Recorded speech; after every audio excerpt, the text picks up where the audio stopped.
السلام عليكم ورحمة الله وبركاته وعن وناكسن داوديال كسو دوادا برامج كدعدوين كعالم كي سوماليا هذا نوكلات كداوتان تلفزيون كاس ام اس waxaan kusoo qaadan doonaa falaqayn la xiriirta heshiiskii dhawaan ee wada gaareen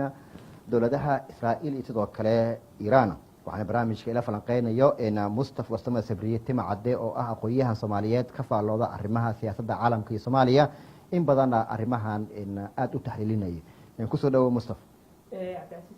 hay wadhow ما شاء الله waan kaaga mahadcelinayaa sida wacan barnaamijka aad nooga qayb qaadanayso iyo waliba inaad waqtigaaga qaaliga aad noo hurtay inaad barnaamijka nala falanqeyso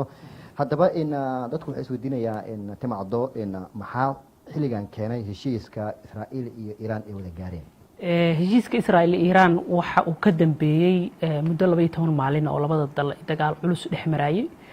kaasoo saameeyay labada dhaqaale iyo labada siyaasadeed ee labada dal Israa'iil ayaa weerar ka bilowday 13 Juun howlgal la yiraahdo Operation Rise Lion oo micnaheedu tahay howlgalka libaaxa kacaya oo ay ugu dan lahayd inay burburiso nidaamka uraniumka Iran iyadoo u arkatay in qatar Iran ay ku tahay gobolka bariga dhexe waxaad u qabtaa 13 bari ka bacdi muddo 2 asbuuc kadib in howlgalkaasi uu soo dhamaaday sida uu sheegay madaxweyne Trump heshiis 25 uu ku dhawaaqay oo ah xabad joojin ilaa hadda heshiis ma ahan xabad joojin labada dal maxaa ka ognahay oo khasaaro ah oo dagaalkaasi muddo 12 maalmood socday ka dhashay runtii waxay ahayd 12 maalin oo warbaahinta caalamka qaarkood live la sugayo waxa dhacaya 12 kaasi maalin waxa gaaray labada dal dhaqarro waaweyn haba Iran ha u sii badnaatay maalintii koowaad ayaa nabar xoog leh la gaarsiiyay oo nidaamkeedii inta badan gudaha Iran iyo nidaamkeedii la burburiyay madaxdeedii la dilay uraniumka qaabilsanaa khubaradii nuclearka sidoo kale taliyaal ciidan oo ayaa la dilay laakiin jawaab celinta Iran wuxuu ahaa jawaab celin culus meelo badan la duqeeyay oo la burburiyay xarumo musaad ah sidoo kale 3 magaalo oo Tel Aviv Haifa iyo magaalada barakeysan Qudus ayaa la burburiyay runtii waxay ahayd 12 maalin oo adduunku qatar u galay inuu dagaal saddexaad u qarxo waan gartay dhinaca in baqad waxaa jirtay dadku ay aad uga baqayeen in dagaalka saddexaad ee dunida la galo arintaasi soo gabagabooday halkeesay weli taagan tahay baqdintii dadku ay ka qabeen caalamka ama falanqayaashu ay sheegayeen in dagaaladan u dhaxay Israa'iil iyo sidoo kale Iran inuu bilowga dagaalka saddexaad dunida yahay runtii cabsi weyn laga qabay maxaa yeelay laba dal oo awood la ayaa gobolka bariga dhexe ku loolamayay oo Israa'iil iyo Iran aha sababta cabsidaas keenaysana waxay ahayd dagaalkii Ukraine oo adduunyada dhib badan u geystay haddana Iran iyo Israa'iil isku daro ayaduna dhibaato weyn ahayd maxaa yeelay meeshaas Iran iyo Israa'iil ku yaalin waa meel boqcad markasta khilaafka dunida uu ka jiro sidoo kale waa meesha shidaalka adduunka 50% laga soo saaro marka cabsida adduunka ku qabaya waxay ahayd inuu burbur dhaqaale yimaado marka 12 maalin ka bacdi waxaad u qabtaa in hadda heshiis la gaaray oo dhankii dagaalkii labaad ee dunida dagaalkii saddexaad ee dunida loo socday dhankaas laga weecday farintan inta badan waxa dadka gaarsiinaya madaxweyne Trump oo inta badan uu qabtay inuu laba waji isticmaalay marna Iran garab Israa'iil garab siinay mar kalena nabadoon iska dhigayo oo dhahaya heshiis weyn la gaaro waa tahay masan tahay dhinaca kale Netanyahu iyo Trump dadku waxay isweydiinayaan xiriirka dhexe muxuu yahay inta waxaan aragnaa Netanyahu aad u amaanaya Trump runtii madaxweyne Trump iyo Netanyahu waa xiriir fiican ka dhaxeeya xisbiga Likud iyo xisbiga Republicanka ay ka soo kala jeedaan waa laba xisbi oo taariikhda markii la dhaho sahnuuniyada aad u taageera madaxweyne Trump markii dib loo doortay waxaad u qabtaa Netanyahu inuu ku baraarugay inuu hadda gobolka bariga dhexe ka faa'iideysan karo isla markiiba waa tii weerarkii Gaza 7 Oktoobar dhacay waa tii Hamas iyo Hezbollah laga soo takhalusay haddana fursad wuxuu u arkay in la weerari karo Iran oo xarumaha nuclearka Mareykankuna qayb ka noqdo maxaa yeelay Mareykanka oo markii ugu horeeyay taariikhda uu dagaal si wada jira Mareykanka Israa'iil meel dibadda ka baxsan wadan kale u weeraray taasina madaxweyne ra'iisul wasaare Netanyahu wuxuu ku tilmaamay Trump inuu yahay saaxiibkii ugu fiicnaa ee soo mara taariikhda Mareykanka xil haya Israa'iil u wanaagsan maxaa yeelay Israa'iil markasta waxay dhaheeday Iran hub nuclear way samaysanaysaa muddooyinka soo socda inkastoo Mareykanku dhahayay in Iran qunbulad atomikada yeelato waxay qaadan kartaa weeraan 3 sano hay'adaha xataa atomikada saasay yani aaminsanayeen laakiin Netanyahu ayaa ka hormarsiiyay oo yiri wax walba waa dhici karta Israa'iil marka ma gaartay yoolkeedii ahaa in ay burburiso hubkii nuclearka ahaa ee Iran ay haystay ku sheegayeen runtii hanjabaad ra'iisul wasaaraha qayb waa laga dhabeeyey markii la fiiriyo oo xarumihii nuclearka maraykanka waa tuu weeraray xaruntii natanza iyo isfahan iyo xaruntii firdows waa la weeraray inkastoo iiraan ay leedahay wakaaladaha wararkooda xarumahaasi mar hore ama ka guurnaba intay imaanayeen hay-adaha qaramada midoobe u qaabilsan atomikada AIEI mar hore ayaan dareena inay basaasiin ku soo jiraan marka xarumahaasi xarumo maran oo la duqeeyay un bay iska ahayeen laakiin targetkii Israel ma gaarin sidii la filayay maxaa yeelay waxay ahayd inay nidaam ahaan u burburiso laakiin weli nidaam ahaan system ahaan way dhisan yihiin waxa kaliya la burburiyo waa guryo iyo xarumo dawlad waa tahay dhinaca kale in libaaxa in operationka oo libaaxa soo kacay amba operation Lion Rise oo Netanyahu uu ku dhawaaqay dibadii markii dagaalka uu bilaawday Jimcihii 12 maalmood socday maxaan ka naqaanaa howlgalkaas operationka The Rising Lion waa operation loogu talagalay in lagu curyaamiyo nidaamka uraniumka Iran 13 ayuu bilaabay xilli dambe saacada geeska Afrikada bari ujeedku waxay ahayd in la burburiyo xarumaha nuclearka Iran oo lagu tuhmay ilaa 2009 inay xarumo nuclear ay bacriminayso operationkaasi wuxuu ahaa in gabi ahaanba la burburiyo xarumahaasi laakiin qorshuhu ma ahayn in Iran lagu duulo marka waxaad u qabtaa qorshihii sidii u qorsheysay inaysan u fulin maxaa yeelay inta badan Israa'iil markaad fiirisid yani hadaysan Mareykanka kaalmo ka heli lahayn uma bawac dhigi lahayn inay truus u weerarto marka ujeedku howlgalku wuxuu ahaa in lagu burburiyo madaxda Iran sidoo kale la burburiyo xarumaha nuclearka Iran si awoodda gobolka Bariga Dhexe hal says laga qabto isla operationkaas anoo ku socono salama dhigi karo Israa'iil xisaab qaadana isku dhasatay intaysan bilaabin ka hor qaabkii u diyaarisay iyo wixii meesha ay ku aragtay oo la leeyahay inta hoos ee godadku u qodan yihiin oo kale ama xarumaha ay ku yaalaan oo kale qorshe ugu ma jirin oo lama fileen حتى مركز ديارده B51 iyo B52 lagu garaacayba ilaa hadda wax kama santirin oo dalac yar kaliya geysteen maahane sidii la filayay xisaabtu ma san runtii waa aydan waa macquul maxaa yeelay qaabka howlgalku u socdaa ka dareemi karta maxaa yeelay Israa'iil howlgalku intuu socday dhamaantood dadkooda guriyada godadka ay ku jireen halka shacabka Iran taageerayeen raadinayeen musaadka Israa'iil dawladdu waxay wada howlgal balaar marka inkastoo markii hore guusha si dhaqso ah Israa'iil ay lahayd maxaa yeelay Israa'iil waxay diyaarisay shabakado isku xiran oo gudaha howlgalla gudaha ka banaankina waa looga yimid laakiin hadda waxaad u qabtaa operationku inuu noocaas ka duwanaa oo maalmihii dambe Iran ay ku baraarugeen in musaad badan gudaha ku jiro dad boqolaal ayaa xabsi laga buuxiyay qaarkood waa la daldalay waa laga takhalusay marka yani qaabkii Israa'iil wax u rabtay uma dhicin waa tahay waxa daawaneysaan barnaamijka dhacdooyinka caalamka iyo Soomaaliya waxaan ku falanqeynaynaa xabad joojintii ku meel gaarka ahayd oo gaareen dalalka Iran iyo Israa'iil iyo waxa laga filan karo barnaamijka waxa la falanqeynaya Mustafa Wasama Sabriite Macade oo ah falanqeeya arrimaha siyaasadda Soomaaliya caalamka marka inuu Soomaaliya dagaalkaasi maxay ka tiri runtii dawladda Soomaaliya dagaalkaasi inta badan way ka gaabsanaysay markii la ilaahay maalmihii koobaad laakiin habeenkii la duqeeyay saldhigga weyn ee Mareykanka ciidamada cirka oo la yiraahdo Al-Udeyd oo ku yaala banaanka magaalada Dooxa ee Qatar lama deegaanka Saxaraha oo saldhigga ugu weyn ciidamada Mareyniska laga hago howlgallada bariga dhexe ilaa bariga Afrika Mareykanku ka hago ayay cambaareysay waxayna ku tilmaamtay in la weeraray wadan waxaana keenaya yani isla yahay saaxiibtinimada Qatar iyo Soomaaliya ayaa keenay in la cambaaray inkastoo markii la fiiriyo diblomaasiyadda labada dal Iran iyo Soomaaliya wax xiriir ah uusan lahayn xiriirkoodii joogsaday 2006 markii la sheegay in howlo Shiica ee Soomaaliya u joogaan sidoo kale Israa'iil iyo Soomaaliya xiriir ma lahan laakiin inta ugu badan waxaad ugu qabtaa in dawladdu la safatay Qatar waxaan ismudan in hadda madaxweynaha iminka joogo xiligaas uu madaxweynaha markii xiriirka loo jaray Iran iyo sidoo kale Soomaaliya waaga dhinaca kale Iran heshiiska ma bedelatay anagoo ogeyn in aad u diidayeen maalmihii hore heshiis ma qaadanayno miis wada ma imaanayno Trump uu dhihayay Iran ha timaado iyadoo rujucsan heshiis laga runtii Iran waxay u qaadataa isla yahay barnaamijkeedii wili nuclearka ayaa wili bacrimintii wili howlihii u dhiman yihiin burbur dhaqaalana waa gaaray marka Iran hadduu dagaalku si daba dheeraa lahaa waxa dhici kahayd khasaaraha maanta gaara khasaar ka duwan inuu gaari lahaa marka qaab diblomaasiyadeed ay uga dabaalatay inta badan Iran waxa la yiraahdaa waa wadan la soo weeraray laakiin difaaciisu is adkaystay inkastoo wadamo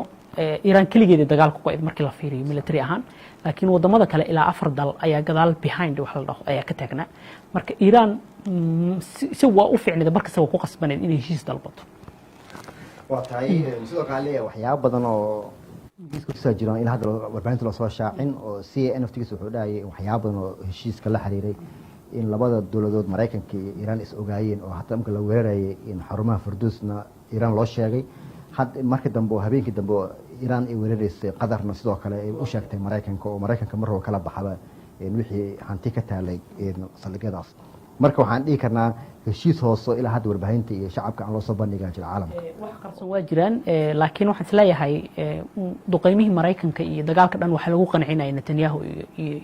Israel marka u fiirsi Trump ta qodbadiisa waa qodbado iska hor imaanay mar Iran nabad ha qaadato mar Iran hala weeraro marka diblomaasiyadda iyo marka diblomaasiyadda la akhrinayo erayada uu isticmaalayo waa erayo aan yani dhinnaba la qiyaasi karin midka arrinta la yaabka ilaa hadda fajicis ku noqotay Israa'iil waxay ahayd markii diyaaradihii habeenkii dambe oo xabajudinta u dambeysay inuu soo celiyay diyaaradihii Israa'iil ee hawada Iran ku jira oo dhahay dagaal ma qaadi karaan baladaha soo laabtaan taasna tantayaa uu ku qasbana waxaas dhan waxay ahayd in loo gogol xaaro Mareykanku maadaama rabay inuu wada hadal arrinta lagu dhameeyo dagaal ma sii socon karin inkastoo maalinta xabajoojinta Iranna gantaal ay riday Israa'iilna gantaal ku soo jawaabaysay laakiin haddana waxay ahayd in yani aakhirka qolo uun la xanuujiyo waa tahay aad masan tahay dhinaca kale Israa'iil ku joogsan doontaa marka xabajoojintan si aan la socono Israa'iil waxaa caado ah xabajoojin way gashaa oo waan ognahay Falastiin dhowr mar xabajoojin gashaa Xamaas Lebanon sidoo kale way uga baxdaa hadda ma dhihi karaa in xabajoojintan waxaa dhici karto in si gaadma ay weer ku gasho runtii waa macquul Israa'iil wax kasta waa laga filanayaa laakiin aniga waxaan isleeyahay Israa'iil hadda xanuunka gaaray indhaha ra'iisul wasaaruhu ku soo araray burburka dadka shacabka Iran Israa'iil gaaray iyo shacabka Israa'iil oo mararka qaarkood qaxay waxaan arkaynaa shacab Greek oo qaxay marka Israa'iil hadda xanuunka gaaray waxaan isleeyahay xanuun ay muddo qandhadaas ku sii hadaan ma ahan xanuun ay si yar uga soo kabsan karto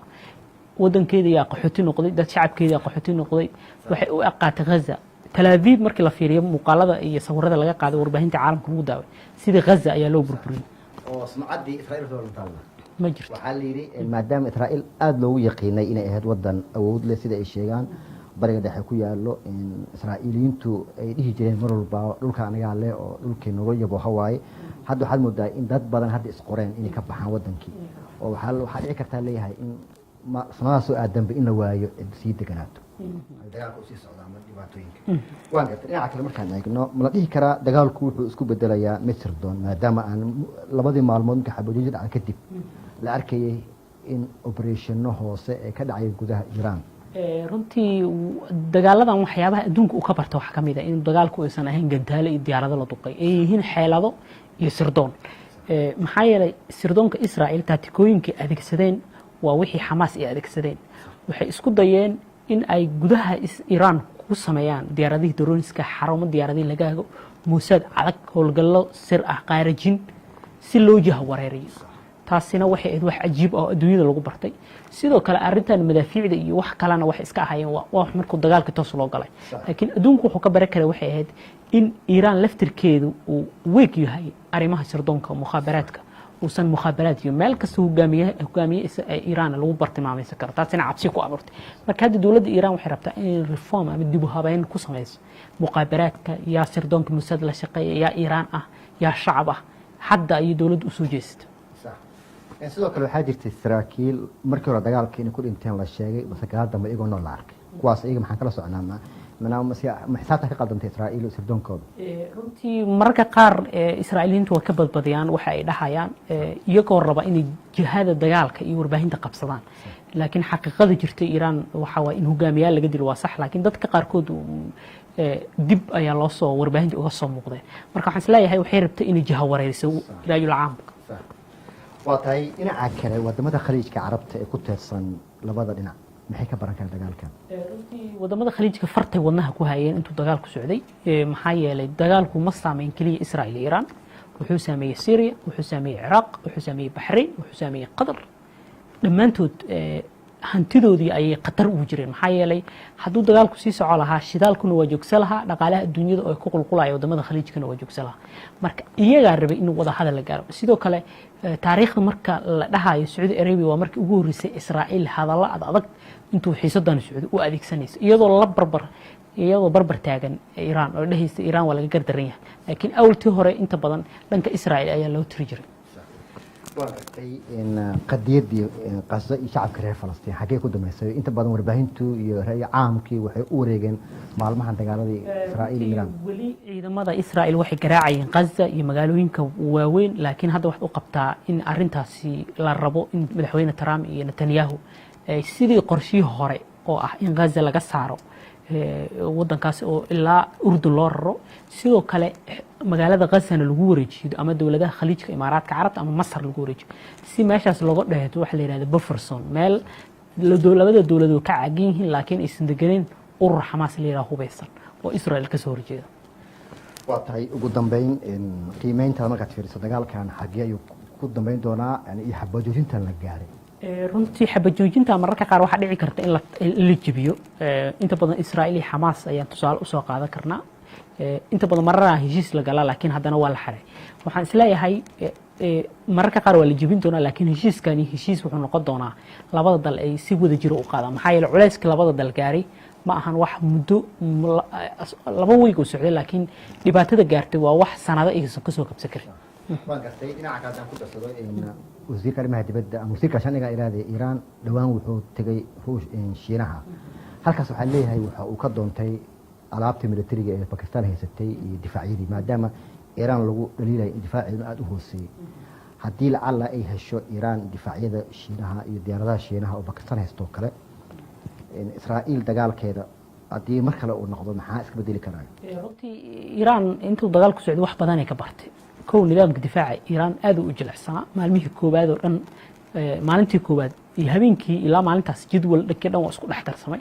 لكن هذا قابك وحوضو أو إنه أدي أرجعوا دجال سدح محايل إنه وزراء إسرائيل وحويري هذه إيران مرة ما سميسته وانويرد دونا معنيه والوجوس ومقيها هو مركا إنه هذا نظام تشاينا سوق عادته إنك سوق تشاينا مركز سوى اللي حقلنا أيضا كإيران لكن هذا مهم واحد الدفاع نظام الدفاع محايل نظام الدفاع وواح ugu badan ee ka ilaalinaya gantaalaha waaweyn ee wadan kala soo iyo diyaaradaha soo galaya runtii maalmihii koobaad jiha wareer ayaa hawada Iiraan ka dhacday meel kasta duqeyntu ka dhacaysay laakiin inkastoo markii dambe ay adkaysteen oo reaction ama falcelintu ay reaction xoog badan laakiin haddana muhiim u ahayd in qalab awood badan la soo gado maxaa yeelay Iiraan cunaqabateyn caalami ah hore u saarneed qalabka isticmaalisay qalab duqoobo oo runtii sida Mareykanka kala Iron Dome oo casri ah ma ahayn waan gartay ugu dambeyntii soo gabagabeynay gabagabadii barnaamijkan soo gaarnay in Iiraan fikirkeedii ahaa inay samaysato bacriminta hubka nuclearka ma ka tanaasushay maya kama tanaasulin sidoo kale Iiraan waxa ay gaabisay ama xiriirka u jirta la dhihi karaa hay'adda atomikada qaramada midoobay IAEA iyadoo ku sifaysay inay dhexdhexaad ka ahayd maxaa yeelay intaysan Israa'iil weerarka qaadin waxa la rabay wada hadal arrinta nuclearka in laga galo Israa'iil ka hor dhacday marka Iiraan hadda waxay rabtaa maadaama dagaalka ay cashar ka baratay in programka uraniumka uu sii bato maahan isma yaraan waa tahay aad maasan tahay kaasina wuxuu ahaa Mustafa Wasama Sabriye Macade oo ah aqoonyahan falanqeeya arrimaha siyaasadda caalamka iyo Soomaaliya wuxuu ila falanqeynayay xabajoojintii ku meel gaarka ahaa ee u dhaxaysa Israa'iil iyo Iiraan iyo dagaalada ka dhacay 12 maalmood ee soo dhaafay labada dhinac iyo waxa laga filan karo iyo halka siyaasadda bariga dhexe ay ku jeesan tahay ayuu ila falanqeynayay iyo arrimahaas ku gadaaman dhanka soo saaray farsamada wuxuu ahaa injineer sare Mukhtaar dhamaanteen isku duuban sidaas nabadgelyo nolol kulantay fi amaan laba baa ma sha Allah thank you